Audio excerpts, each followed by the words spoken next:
আরজিকর হাসপাতালে চিকিৎসক ছাত্রীর নৃশংস হত্যাকাণ্ডের পর গত ১৪ তারিখ রাত্রে সেখানে দুষ্কৃতীরা যেভাবে তাণ্ডব চালায় তার প্রতিবাদে এসইউসিআই দলের পক্ষ থেকে এদিন ১২ ঘন্টার বাংলা বন্ধের ডাক দেওয়া হয়।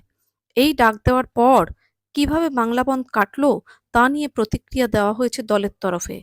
পাশাপাশি এদিন ফের এসইউসিআই দলের কর্মীদের সেই চেনা চিত্র দেখতে পাওয়া গেল।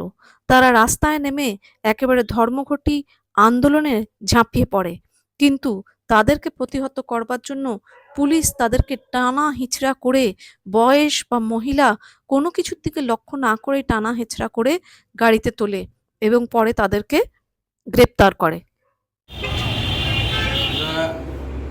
মহিলা ডাক্তারের উপর যৌন নির্যাতন এবং তাকে নৃশংসভাবে হত্যা করা এবং প্রতিবাদরত মানুষদের ধর্ণামঞ্চ ভেঙে দেওয়া, যে রাত্রে জনপ্লাবন ঘটেছিল সেই সময় দুষ্কৃতীরা এসে এমার্জেন্সি বিভাগে যে হামলা চালিয়েছে, পুলিশ যেভাবে নিষ্ক্রিয় ছিল, তাদের নিষ্ক্রিয় থাকা এই সবের বিরুদ্ধে আমরা 14 আগস্ট রাত্রিরেই এই সাধারণ ধর্মঘট পালনের আহ্বান জানাই। একদিনের মধ্যে এইভাবে ধর্মঘট আমরা সাধারণভাবে ডাকি না, অন্য কোনো শক্তিও ডাকে তা না।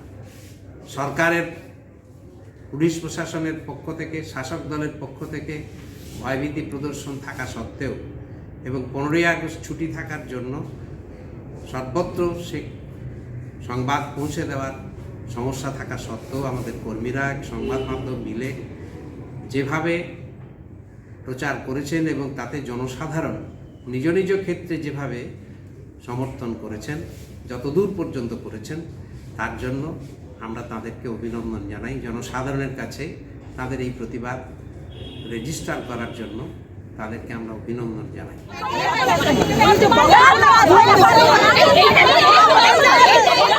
আবার জনসমর্থন থাকলেও নানান রকম কারণে অংশগ্রহণ করার ক্ষেত্রে কিছু অসুবিধে থাকলেও সাধারণভাবে মানুষকে আমরা অভিনন্দিত জানাচ্ছি তাদের এই প্রতিবাদী মনকে।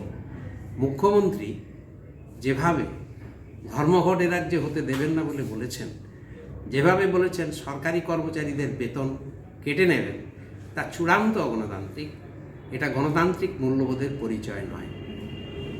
আমরা তার তীব্র প্রতিবাদ করে এবং পুলিশ যেভাবে অতি তৎপরতায় আন্দোলনকারীদের শান্তিপূর্ণভাবে মানুষের কাছে অনুরোধ করা, মিছিল করার জন্য যারা জড়ো হয়েছিল, মহিলাদেরকে পুলিশ টেনে চুল ধরে হেঁচড়ে নিয়ে যাচ্ছে, তার যে ছবি সংবাদ মাধ্যমে প্রকাশিত হয়েছে আমরা দেখেছি।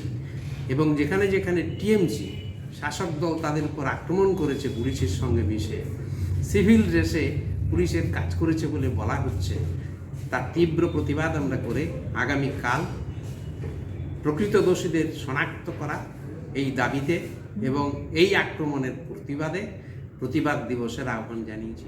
আগামী 29শে আগস্ট আমাদের দেশের নবজাগরণের কবি কাজী নজরুল ইসলামের স্মরণ দিবসে আমরা মহিলাদের আহ্বান করব, মহিলারা যাতে জাগো নারী জাগো বহ্নিশিখা এই আবেদনকে সামনে নিয়ে বিদ্যাসাগরের মূর্তির পাদদেশ থেকে তারা নবান্নের উদ্দেশ্যে যাত্রা শুরু করবে।